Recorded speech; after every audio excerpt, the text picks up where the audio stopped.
आधार तारीख की मुरली है। मुरली का सार है, मीठे बच्चे, तुम इस रूहानी यूनिवर्सिटी में आए हो। मीठे बच्चे, तुम इस रूहानी यूनिवर्सिटी में आए हो। बुद्धू से बुद्धिमान बनने, बुद्धू से बुद्धिमान बनने। बुद्धिमान अर्थात पवित्र, बुद्धिमान अर्थात पवित्र। पवित्र बनने की पढ़ाई तुम अभी पढ़ते हो। पवित्र बनने की पढ़ाई अभी तुम पढ़ते हो। और प्रश्न, बुद्धिमान बच्चों की मुख्य निशानी सुनाओ। बुद्धिमान बच्चों की मुख्य निशानी सुनाओ। किसको कहेंगे बुद्धिमान? तो बाबा ने सुंदर जवाब दिया, बुद्धिमान बच्चे ज्ञान में सदा रमण करते रहेंगे। बुद्धिमान बच्चे ज्ञान में सदा रमण करते रहेंगे। उन्हें मोलाई मस्ती चढ़ी होगी। उन्हें मोलाई मस्ती चढ़ी होगी। उनकी बुद्धि में सारे सृष्टि की नॉलेज रहती है। बाबा के उनकी बुद्धि में सारे सृष्टि की नॉलेज रहती है।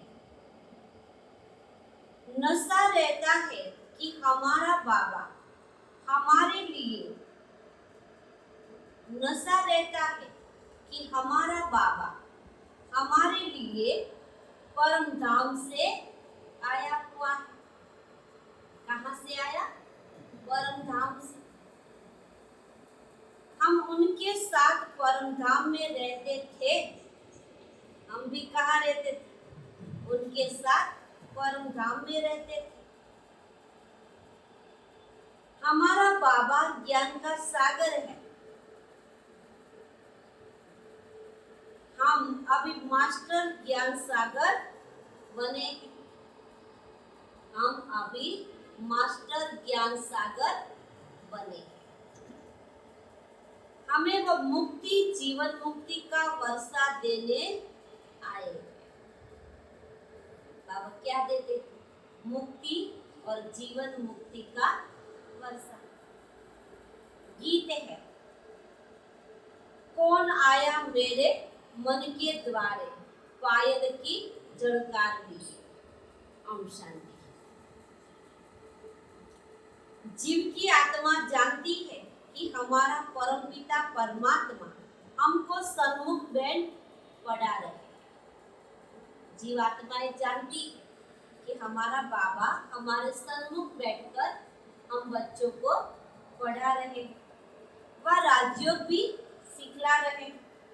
तो जैसे कि ये ईश्वरीय यूनिवर्सिटी है, कहाँ बैठे हो आप? ईश्वरीय यूनिवर्सिटी में। यूनिवर्सिटी इसको क्या कहते हैं? यूनिवर्सिटी इसको क्यों कहते हैं? ऐसे नहीं, और जो भी सब यूनिवर्सिटी है वह यूनिवर्सिटी के लिए नहीं। जैसे विलायत में यूनिवर्सिटी है, परंतु वहाँ है गोरे, तो काले लोगों को आने की अलाउ नहीं है। बाबा क्या कहते हैं? सबको यूनिवर्सिटी तो कहते हैं, लेकिन बाबा के जो विदेश में विलायत में यूनिवर्सिटी है, वहाँ क्या होता है? गोरे लोग ही पढ़ते हैं। बाबा के काले लोगों को वहाँ नो अलाउ है। तो वह यूनिवर्सिटी के लिए तो ठहरी नहीं, तो उनको यूनिवर्सिटी नहीं कहेंगे। यहाँ तुम बच्चे जानते हो, ये सच्ची सच्ची ईश्वरीय यूनिवर्सिटी है। यहाँ तो सब आ सकते हैं, चाहे काले हो, गोरे हो, छोटे, जवान, बूढ़े, सब आ सकते हैं। कैसी यूनिवर्सिटी है? किसी को हम मना नहीं कर सकते। तो उनको यूनिवर्स बाबा की ये तो ईश्वरीय यूनिवर्सिटी है, परंतु कोई भी समझ नहीं सकते क्योंकि बुद्धू है। आज बाबा क्या कहते हैं, कोई भी समझ नहीं सकते क्योंकि बुद्धू है। बुद्धू को बुद्धिमान बाप बनाते हैं। बाबा के सब बुद्धू को भी क्या बनाता, बुद्धिमान बनाता। मनुष्य बुद्धिमान के आगे माथा झुकाते हैं ना। कौन बुद्धिमान, देवी देवता है। मनुष्य जाकर उनके मंदिर में माथा झुकाएंगे क्योंकि वो बुद्धिमान है। देवी देवताओं को सन्यासी आदियों को भी माथा झुकाते। सन्यासी पवित्र है तो जरूर बुद्धिमान है। पवित्रता को अच्छा माना जाता है। दुनिया में भी पवित्रता को अच्छा मानते हैं। कहते ना, कोई पढ़ाई भी पढ़नी है तो बाल ब्रह्मचार्य में ही पढ़ सकते, बड़े होकर शादी के बाद इतना पढ़ नहीं सकते बाबा। तो पवित्रता का अच्छा मान होता है। यह विकार ही मनुष्यों को हैरान करता है। इसीलिए पवित्र रहने वाले सन्यासियों को गृहस्थी लोग बुद्धिमान समझते और उनके चरणों में झुकते हैं। बस सन्यासी लिबास दिखा और जट माथा झुका दे। देखते हैं ना, गेरू कंपनी देखी तो क्या करते लोग, उसको झुकते। किसको झुकते हैं, उसके पवित्र जीवन को झुकते। अभी तो उन लोग का मान कम हो गया है, इसीलिए संभाल कर कदम उठाते हैं। आगे तो सन्यासी को देख जट ऑफर करते थे, स्वामी जी हमारे घर पर चलो, अभी तो टू मच हो गए। अभी तो स्वामी जी कितने बढ़ गए, पता ही नहीं चलता कौन स्वामी जी है। सब गेरू कपनी पहन लेते। बाबा कितने टू मच हो गए, इसीलिए संभालना पड़ता है। और तमो प्रधान बन पड़े हैं ना, इसीलिए जो बहुत नामी ग्रामी है उनका ही मान होता है। बड़े आदमी भी उनको माथा झुकाते क्योंकि पढ़े लिखे तो सन्यासियों से भी जास्ती है, परंतु उनमें पवित्रता है। दुनिया के लोग सन्यासियों से भी ज्यादा पढ़े लिखे होशियार है, फिर भी क्यों झुकते हैं, क्योंकि उनमें पवित्रता है। सन्यास किया है ना, इसीलिए बुद्धिमान माना जाता है। अभी तुम बुद्धिमान बनते हो ना, तुम अभी रचयिता को और रचना के आदि मध्य अंत को जानते हो, परंतु तुम्हारे में भी सभी को इतना नशा नहीं है। नशा चढ़ने में बहुत टाइम लगता है। बाबा के तुम भी आए हो बुद्धिमान बनने, लेकिन तुम सब में बाबा के इतना नशा नहीं, क्योंकि नशा चढ़ाने में टाइम लगता है। वैसे तो टाइम नहीं लगता, जो निश्चय होता है। पूरा नशा तो अंत में रहता है। अभी जितना जितना तुम पुरुषार्थ करते हो उतना तुम्हारा नशा आगे बढ़ता जाएगा। निरंतर याद करना चाहिए, हम आत्माओं का बाप परम पिता परमात्मा आया हुआ है। क्यों आया है, क्यों आया है? हमको पढ़ाने के लिए, विश्व का मालिक बनाने के लिए। तो पुरुषार्थ करने की शुभ चिंता होनी चाहिए। चिंता कैसी होनी चाहिए? शुभ चिंता। जो अशुभ चिंता करेंगे ना तो माथा भारी हो जाएगा। लेकिन बाबा क्या कहते हैं, पुरुषार्थ करने की शुभ चिंता होनी चाहिए। सभी को यह चिंता नहीं रहती। यहाँ सुनते समय नशा चढ़ा, यहाँ से बाहर निकला, सारा खेल खलास हो जाता है। पता है ना, जब तक यहाँ बैठते तब तक क्या होता है, बाबा जो जो अच्छी पॉइंट सुनाते तो क्या सोचते हैं, ये तो करना चाहिए, ये तो करना चाहिए, ऐसा पुरुषार्थ करना चाहिए। लेकिन बाबा के यहाँ से उठकर बाहर गया, खलास। हम आत्माओं को बाप आए हैं वो पढ़ाने के लिए। हम उनके पास परम धाम जाते हैं ना, ऐसे और कोई नहीं समझते। साधु सन्यासी आदि पवित्र है, तुम्हारे में भी नंबरवार है। सभी को यह निश्चय नहीं बैठा है कि हमारा परम पिता परमात्मा ज्ञान का सागर है, जीवन मुक्ति दाता, जो हमको स्वर्ग का मालिक बनाते। यहाँ से पांव बाहर निकाला और क्या होता है, खुशी सारी गुम हो जाती है। बाबा के जब तक यहाँ बैठे हैं तो नशा भी रहता है, खुशी भी रहती है। यहाँ से बाहर गए तो सारी खुशी ही बाबा की गुम हो जाती है। नहीं तो तुम बच्चों को कितनी खुशी होनी चाहिए, क्योंकि हमको पढ़ाने वाला स्वयं भगवान है। मैंने भी इस तन का आधार लिया है ना, ये कौन कहता है? शिव बाबा। नहीं तो राजयोग कैसे सिखाऊं? मुझे अपना शरीर तो है नहीं।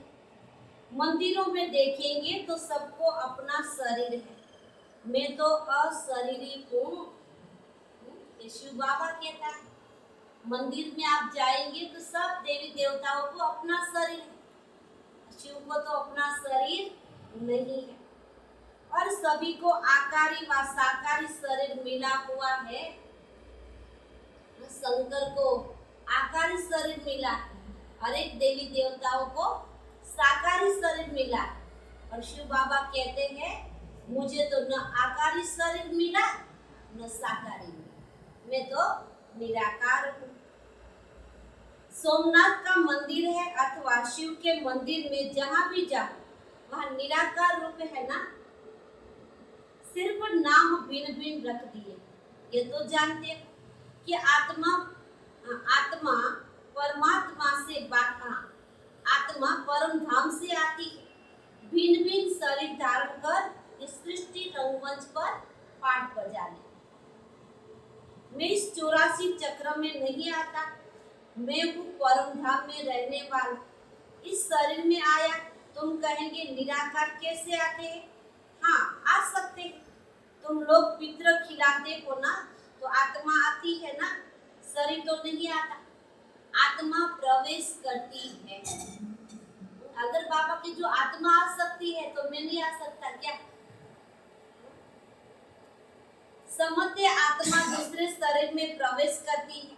कोई तो बुद्ध की आत्मा बहुत चंचल होती है, पत्थर आदि मारने लग पड़ती है, होता है ना। कईयों में मृत आत्मा का प्रवेश होता है तो क्या होता है? कई आत्मा बहुत शांत होती है, कई तो आध्यात्मिक को बहुत मानती है, और कई तो ऐसी चंचल होती है कि सारे घर को, परिवार को, सबको आभूषण बना देती है, पत्थर मारती है। आत्मा शरीर में आती है, सब कुछ कर सकती है, उसको घोष्ट कहते हैं। घोष्ट माना मृत आत्मा। अशुद्ध आत्मा भी प्रवेश करती है ना। तुम बच्चों को अनुभव है कि कैसे अशुद्ध आत्मा भटकती है, जब तक उनको अपना शरीर न मिले। शुद्ध आत्माएं भी आती है, यह भी ड्रामा में नोट है। कई शुद्ध आत्मा भी आती है, अपनी कोई भी सूक्ष्म इच्छाएं पूर्ण करने के लिए बुलाती है ना। दादाजी की आत्मा को बुलाओ, ब्राह्मण लोग बुलाते हैं विद्या करके। आत्मा आती है, अपनी जो भी इच्छा होती है वो पूर्ण करके चली जाती है। और कई ऐसी आत्मा आती है सबको परेशान कर देती है। बाबा की प्रवेश करती है ना, सबको अनुभव है।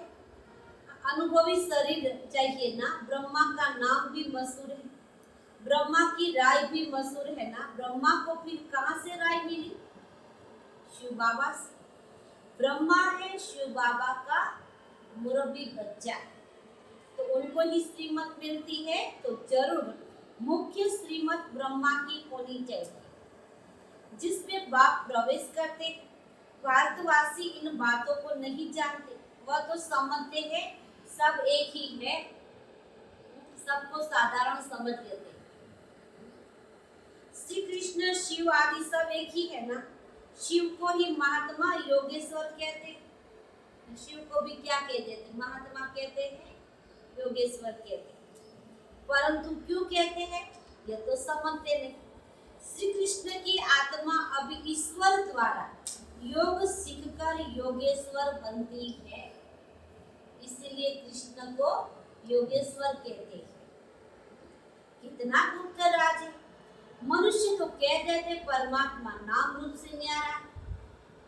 एक तरफ कहते परमात्मा सर्वव्यापी है, दूसरे तरफ कहते आत्मा सो परमात्मा है, और तीसरे तरफ क्या कहते भगवान युगे युगे आते। चौथी तरफ क्या कहते सब में भगवान ही भगवान है, कण कण में भगवान है। और पांचवी तरफ क्या कहते भगवान नाम रूप से न्यारा। सत्य क्या है? सत्य क्या है? फिर भी हम क्या करते हैं? सतवचन मानते। कोई भी प्रश्न नहीं करते, क्योंकि किसी को पता नहीं कि रियलिटी क्या है। कहते भगवान तो नाम रूप से न्यारा है, उनका शरीर तो है नहीं, परंतु तुम तो कहते हो सोमनाथ का मंदिर शिव के अवतरण का यादगार है। जरूर कल्प पहले शिव बाबा आया हुआ था और अब आया हुआ है। फिर द्वापर में उनकी भक्ति शुरू होती है। शिवरात्रि मनाते हैं ना, आए हैं तब तो शिवरात्रि मनाते हैं। शिव परमात्मा और हर एक देवी देवता होकर गए हैं, तभी तो उनका यादगार मनाते हैं। जो आए ही नहीं उसका यादगार कोई मनाएगा? नहीं मनाएगा ना। 84 जन्मों का पाठ पूरा हुआ। जिससे बाप पुराने शरीर में आए, वैसे तुम भी पुराने शरीर में हो।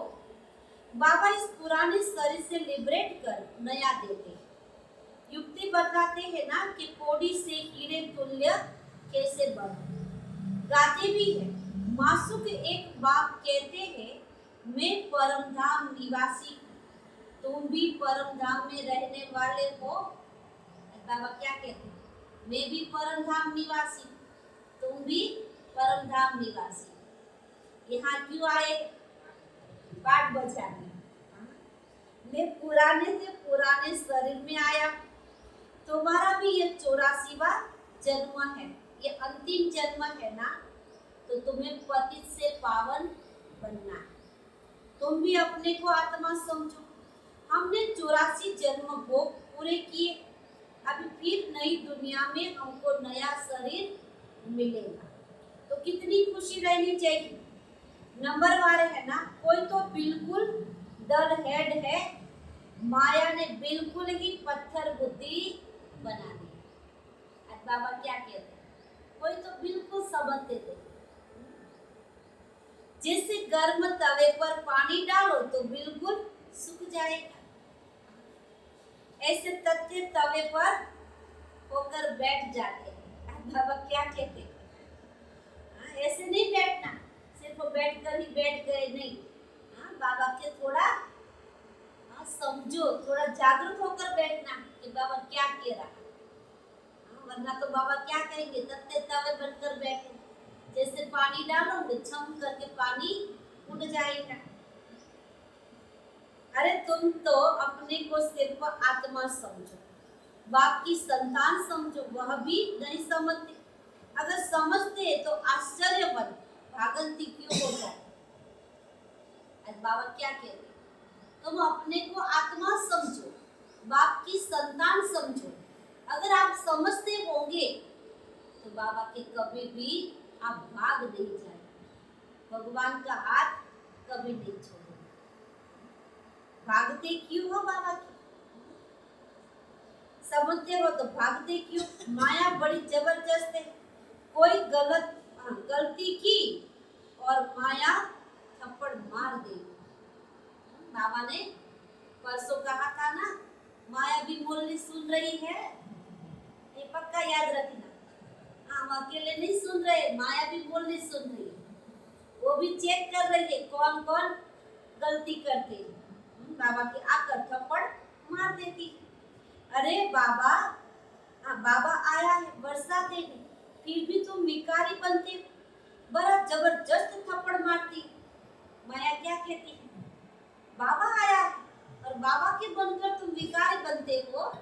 माया जोर से थप्पड़ मारती है। बाप को थप्पड़ नहीं मारेंगे, बाप तो थप्पड़ नहीं मारेंगे। बाबा के मैं थप्पड़ नहीं मारता, माया थप्पड़ मारती है। माया थप्पड़ मारकर मुंह फेर देती है। ऐसे बहुत माया के थप्पड़ खाते हैं। इसलिए बाबा कई बार कहते हैं माया तो मेरी बच्ची है, मैं ही माया को बेचता हूँ। सबको चेक करती रहो किसने किसने गलती की, क्योंकि बाप है ना, वो तो प्यार करता है। बच्चे कितनी भी गलती करते हैं, बाप कभी डांटते नहीं, कभी मारते नहीं। माया को कहता है आप कुछ करो, तो माया क्या करती है, देख लेती है उसने गलती की, थप्पड़ मार देती। माया भी कहते तुम बाप को याद नहीं करते हो ना, तो मैं मारती रहूंगी। बड़ा कॉन्फिडेंस से बोल रही है। माया क्या कहती है, तुम बाप को याद नहीं करते हो ना, तो मैं मारती रहूंगी। माया को हुक्म मिला है मारने का। देखो, बुद्धिहीन को बुद्धिवान बनाना है तो क्यों नहीं सर्विस करते। बाबा क्या कहते, बुद्धिहीन को बुद्धिवान बनाना है तो क्यों सर्विस नहीं करते। क्या अब तक माया ने के मोचरे खाते रहेंगे। अब बहुत तो मोचरा खाते हो ना। मोचरा माना जैसे सिंधी में कहावत है कि मोजरा और मानी। मोजरा खाकर मानी नहीं खाना, मानी माना रोटी, मोजरा माना सजा। सिंधी में कहावत, इसलिए बाबा कई बार हंसी में कहते कि मोजरा खाकर मानी नहीं खाना, माना बहुत सजा मिले और बाद में कोई गरम गरम रोटी देंगे तो अच्छी लगेगी, नहीं लगेगी ना। इसलिए बाबा कहते मोजरा नहीं खाना, माना सजा नहीं खाना। बहुत मोजरा खाते, क्रोध को कोई को क्रोध का और कोई को मोह का मोजरा लग जाता। बाप कहते तुम सब कुछ सरेंडर कर ट्रस्टी हो जाओ। और बाबा क्या कहते, सब कुछ बाबा को सौंप दो, आप ट्रस्टी बन जाओ। विकार भी दान में दिया, फिर काम में क्यों लाते हो। बाबा क्या कहते, विकार को दान में दे दिया, तो जीवन में काम को क्यों लाते हो। काम विकार को आने ही क्यों देते हो। विकार का तो कोई रूप नहीं है, कोई रूप पता ही नहीं चलता, अदृश्य है, कैसे आ जाता है। धन के लिए कहेंगे ट्रस्टी होकर रहो, पल काम में लगाना, परंतु बहुत संभाल से। बाप की श्रीमत से, पैसे से कोई ऐसा विकर्म नहीं करना, नहीं तो उनका बोझा सारा तुम्हारे सिर पर चढ़ जाए। आज बाबा गाइडलाइन देते हैं, बस आपके पास पैसे है आपका ही, लेकिन बाबा की श्रीमत अनुसार यूज करना। आप जैसे तैसे को देंगे तो वो आत्मा पाप करेगी, सारा बोझ आपके ऊपर चढ़ जाएगा। माया बड़ी तमो प्रधान है, वह भी जानती है। ये बाप को ठीक रीति याद नहीं करते, इसलिए माया इनको गुस्सा मारने के लिए आ जाती है। माया कहती है अगर बाप और वर्षे को याद नहीं करेंगे तो मैं थप्पड़ मारती रहूंगी। आप तो बड़ा कॉन्फिडेंस से कह रही है। देखो, अगर आप बाप को याद नहीं करेंगे ना तो माया के मैं थप्पड़ मारती रहूंगी। बहुत बच्चे लिखते बाबा माया ने थप्पड़ मार दिया। बाबा लिखते हाँ बच्चे, माया को हुक्म मिला है खूब थप्पड़ मारो। क्या कहता है बाबा, माया को हुक्म मिला है खूब थप्पड़ मारो। क्या थप्पड़ खाएंगे। थप्पड़ खाना अच्छा है या पुरुषार्थ करना। पुरुषार्थ करना अच्छा है। तुम मेरा बनते नहीं हो ना तो तुमको सदा सुखी बनाने के लिए तो मैं आया। नहीं बनते हो ना इसीलिए माया थप्पड़ मारती है। तो भी तुम बच्चे याद नहीं करते। देखो बाबा क्या करते, माया थप्पड़ मारती है तो भी तुम याद नहीं करते। होता है ना, कई सारी परिस्थिति आती है, कई सारे विघ्न आते, फिर भी हम भगवान को याद नहीं करते। हमें पता है कि उनको याद करेंगे तो कोई विघ्न हमारे पास नहीं आए, फिर भी हम क्या करते हैं, गलती करते ही रहते हैं। खुशी का पारा क्यों नहीं चढ़ता है, बाबा पूछते हैं। तुम बच्चे तो जानते हो ना कि बड़ा सहज है, परंतु टाइम लगता है। नहीं तो बाप और बच्चे को याद खुशी खुशी से करना चाहिए। आखिर में याद करते करते झुंझकी माना हिचकी आए, जैसे गुजराती में क्या कहते हैं, हेटकी। बाबा के आखिर में याद करते करते झुंझकी आए, हिचकी आनी चाहिए, बस हम बाप के पास चला जाता, गिर जाऊंगा स्वर्ग में, एकदम जैसे मोलाई मस्ती चढ़नी चाहिए। अच्छा, यह तो कोई नहीं जानते, आत्मा आशिक है परमपिता परमात्मा की। सच्चे सच्चे आशिक तो तुम हो ना, आधा कल्प तुम आशिक बन मासूक को खूब याद करते हो, परंतु यह जानते नहीं कि आत्मा परमात्मा पर आशिक होती है। वह तो कह देते हैं आत्मा सो परमात्मा, परमात्मा सो आत्मा, यहाँ तो बहुत फर्क है। तुम जानते हो आत्मा परमात्मा माशूक है, वह पवित्र सोल हमको इतना खूबसूरत बनाती है। परमात्मा क्या है, आत्माओं का माशूक है, पवित्र सोल है, परम आत्मा है। तो हम सब आत्माओं को क्या बनाते हैं, खूबसूरत बनाते हैं। हम आत्मा गंदी बनने से जेवर भी गंदे बन गए। आत्मा विकारी गंदी बनी तो शरीर भी कैसा मिला, विकारी गंदा। शरीर जेवर रूपी है ना, तो ये भी गंदा मिला। बाबा आए हैं फिर गोरा बनाने, फिर शरीर भी गोल्डन एज मिलेगा, आत्मा प्योर बन जाएगी सोना जैसी, तो सत्युग में शरीर भी सोना जैसा मिलेगा। कहते हैं ना, कंचन जैसी काया। इस खाद सोना बन जाएगी। खाद सोने में डालते हैं ना। अब देखो ये मंदिर है आदिदेव का, इनका नाम कोई ने महावीर रख दिया, अर्थ कुछ नहीं जानते। हनुमान को भी महावीर कहते, अब कहाँ हनुमान और कहाँ फिर आदिदेव को भी महावीर कहते। जैनी महाराज मुनि ने जो कुछ कहा वह चल पड़ा। आजकल तो रीति सिद्धि वाले भी बहुत हो पड़े, ये बाबा सबको जानते, बहुत मेहनत करते हैं ना, हाथ से केसर निकालते हैं, क्या क्या निकालते दिखाते हैं ना, सारे लोग इसमें फंस जाते हैं। देखो बाबा को पता ही नहीं चलता, मनुष्य समझते बस कमाल है इनकी, जट फॉलोअर्स बन जाते, थोड़ी रीति सिद्धि दिखाई सब उसके शिष्य बन जाते। हाँ, गुरु जी का चमत्कार देखो कितना चमत्कार है। तो बाबा के जट उनके फॉलोअर्स बन जाते। रिद्धि सिद्धि वाले तो ढेर है ना, और उनके फॉलोअर्स भी ढेर, उनके शिष्य भी कितने। यहाँ तो बहुत बातें नहीं है। बाबा कहते मैं 5000 वर्ष पहले माफी खाया, ऐसे कोई न कह सके। बच्चे कहते बाबा हम 5000 वर्ष पहले हम आए थे, आपसे स्वर्ग का वर्षा पाया था, अब फिर परमपिता परमात्मा शिव के बच्चे आकर बने इस ब्रह्मा द्वारा। दुनिया है कलयुग में, कलयुग में ब्राह्मण कहाँ से आए, सारी दुनिया तो कलयुगी, तो बाबा के कलयुग में ब्राह्मण कहाँ से आए। ब्राह्मण तो संगम पर चाहिए ना, और संगम कब बनता है, जब भगवान सृष्टि पर आता है तब। तो बाबा के ब्राह्मण तो संगम पर आएंगे ना, पैर और चोटी संगम हुआ ना।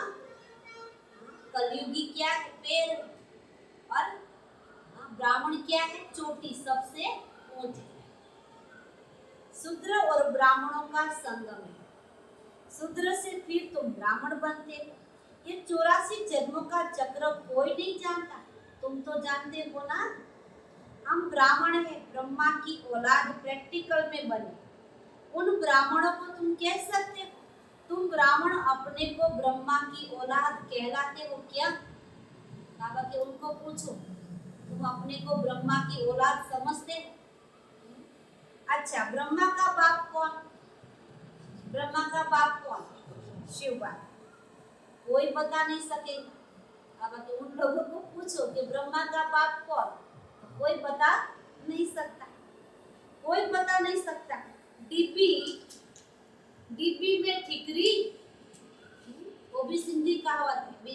डिब्बी में ठिकरी माना ब्रह्मा का शरीर एक डिब्बी है और शिव बाबा उसमें विराजमान। बस हम ब्राह्मणी ही, हाँ, हम ब्राह्मण ही भगवान हैं। वो लोग क्या कहते हैं? इतने बुद्धू बन जाते, कहते हैं हम ब्राह्मण ही भगवान, कहते हैं हम ही सृष्टि पर के भूदेव हैं। तुम सब भक्त थे ना, सब कहते हम लक्ष्मी को वरने लायक बन रहे, इसमें पुरुषार्थ चलता है। समझो हम परम धाम से आए, अभी बाबा फिर वापिस ले जाने के लिए तो आए। हम भी ब्रह्मांड के मालिक हैं। बाबा भी पुराने तन में आए, हम भी पुराने तन में हैं। बाप कहते तुमको भी पुराना तन लेना पड़ता है ना। अब मुझ बाप को याद करो तो तुम्हारे भी कर्म विनाश हो जाएंगे। टाइम तो देते हो ना। पांडव गवर्नमेंट की सर्विस कम से कम 8 घंटा होनी चाहिए। इस पांडव गवर्नमेंट की बाबा की सर्विस सेवा कितनी होनी चाहिए? 8 घंटा। 8 घंटा होनी चाहिए। राजयोग सिखलाना है ना, शंख ध्वनि करनी है। तुम श्रीमत से भारत को खास और दुनिया को आम स्वर्ग बनाते। स्वर्ग में सिर पर तुम आते और धर्म वाले नहीं आते। ब्राह्मण, देवता, क्षत्रिय, वैश्य, शूद्र, इसको विराट स्वरूप भी कहा जाता है। एक विराट रूप का भी चित्र बनाना चाहिए जो मनुष्य को सहज समझ में आए। विष्णु को विराट स्वरूप में ले आया है ना, चित्र तो जरूर चाहिए। स्कूल में भी चित्र रखते हैं ना, नहीं तो बच्चा क्या जाने। ये भी स्कूल है ना, इसीलिए चित्र है। हाथी कैसा होता है? बाबा के स्कूल में भी क्या सिखाते हैं? छोटे बच्चों को भी दिखाते ना, चित्र के द्वारा उसको नॉलेज देते। शब्दों का ज्ञान तो उसके पास नहीं है, तो बाबा की यहाँ भी चित्र रखा है। तो कहते हाथी कैसा होता है, चित्र पर दिखाते ना। तो यह भी 4 युग है। अब यह कलयुग है, जरूर चक्र फिरेगा। ब्राह्मण तो संगम पर होते, बाकी है जिस्मानी ब्राह्मण। पंडे है ना, वह ब्रह्मा मुखवंशावली नहीं है। ब्रह्मा मुखवंशावली को तो दादे से वर्षा मिलता है। उन ब्राह्मणों को वर्षा कहाँ से मिलेगा? क्योंकि न ब्रह्मा को जानते हैं, न ब्रह्मा के पिता शिव बाबा को जानते। इन बातों को तुम्हारे में भी कोई नंबरवार जानते हैं। बाबा क्या कहते हैं? हम सब कहते हैं हम बाबा के बच्चे हैं, भगवान के बच्चे, फिर भी नंबरवार। बाबा के तुम्हारे बच्चे में भी सब लोग पूरा नहीं जानते, नंबरवार जानते हैं ना। अच्छा, मीठे मीठे सिखिलते बच्चों प्रति माता पिता बाप दादा का याद प्यार, गुड मॉर्निंग। रूहानी बाप की रूहानी बच्चों को नमस्ते। हम रूहानी बच्चों की रूहानी बाप दादा को भी याद प्यार और नमस्ते नमस्ते नमस्ते। सदा रहो हंसते, घनों फरिश्ते। शुक्रिया बाबा, तेरा लाख लाख शुक्रिया, बार बार। दाना के लिए मुख्य सार पहली, बुद्धि से सब कुछ सरेंडर कर ट्रस्टी होकर रहना है। बुद्धि से सब कुछ सरेंडर कर ट्रस्टी होकर रहना। जितना हम बुद्धि से सरेंडर होकर रहेंगे उतना ट्रस्टी बन जाएंगे। मेरा मेरा करेंगे तो दुखी हो जाएंगे। ट्रस्टी होकर रहना है। बहुत संभाल से श्रीमत प्रमाण हर कार्य करना है। बहुत संभाल से श्रीमत प्रमाण हर कार्य करना है। दूसरी पॉइंट, बाबा और वर्षे को याद कर। बाबा और वर्षे को याद कर अपार खुशी का अनुभव करना है। बाबा और साथ में वर्षे को भी याद कर कि जहाँ हमें जाना है तो बाबा के अपार खुशी का अनुभव होगा। अपार खुशी का अनुभव करना है। बाबा की याद में, बाबा की याद में मोलाई बन जाना है। बाबा की याद में क्या बन जाओ? मोलाई बन जाओ। सच्चा आशिक बनना है। सच्चा आशिक बनना है। वरदान, समाने और समेटने की शक्ति द्वारा, समाने और समेटने की शक्ति द्वारा एकाग्रता का अनुभव करने वाले सार स्वरूप भव। एकाग्रता का अनुभव करने वाले सार स्वरूप भव। तो बाबा कहते समाने और समेटने की शक्ति द्वारा एकाग्रता का अनुभव करने वाले सार स्वरूप भव। देह देह के संबंधों का, पदार्थों का बहुत बड़ा विस्तार है। जितना आगे बढ़ेंगे विस्तार में क्या होगा? दुखी हो जाएंगे। सभी प्रकार के विस्तार को सार रूप में लाने के लिए समाने व समेटने की शक्ति चाहिए। सर्व प्रकार के विस्तार को एक बिंदु में समा दो। सर्व प्रकार के विस्तार है। देह और देह के संबंध कितने विस्तार है, लेकिन बाबा के बिंदु रूप में समा दो। मैं बिंदु हूँ, बाप भी बिंदु है। एक बाप बिंदु में सारा संसार समाया है। तो बिंदु रूप अर्थात सार स्वरूप बनना माना एकाग्र होगा। आप जितना भाग दौड़ करते रहेंगे उसके पास नहीं जाएंगे तो उसको क्या लगेगा? दुख हो जाएगा। उसके पास नहीं जाएंगे उसको दुख लग जाएगा। कभी सोचा कि हम भगवान को भूल जाएंगे तो हमारी आत्मा को कितना दुख होगा? कभी नहीं सोचा। हम सबकी चिंता करते हैं लेकिन खुद की नहीं।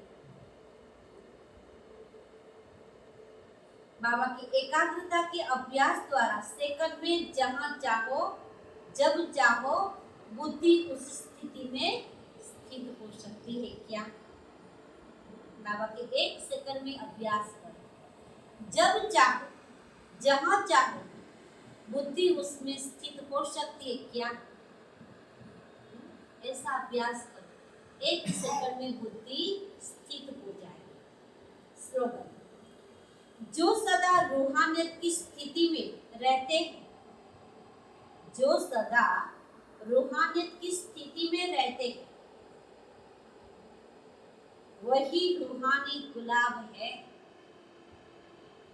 जो सदा रूहानियत की स्थिति में रहते हैं वही रूहे गुलाब है। अच्छा, ओम शांति। आज का स्वमान, मैं आत्मा रूहे गुलाब हूँ।